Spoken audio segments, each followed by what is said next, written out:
In this video, you'll learn how to disable emojis using the plugin in WordPress.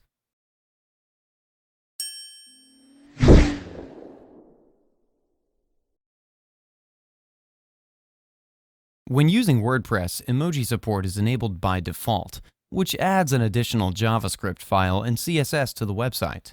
You can verify this by viewing the website's source code or inspecting the elements using browser developer tools. As soon as you search for the WP emoji here, you can see the code here. However, some site owners may want to disable this extra emoji support to boost WordPress speed and performance by not downloading additional code and scripts.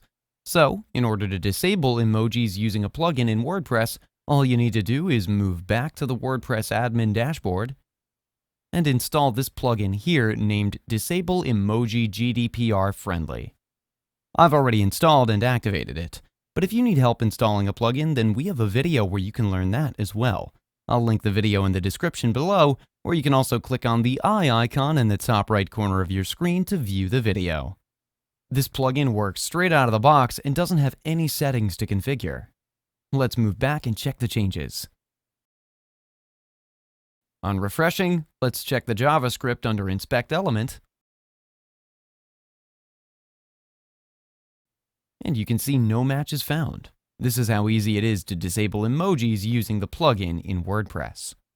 That's it for today's video. If you have any questions or comments, please leave them in the comments section below. And if you like this video, please click on the like button. If you're new to our channel, hit the subscribe button and press the bell icon so you don't miss any of our future videos. Thanks for watching. We'll see you at the next one.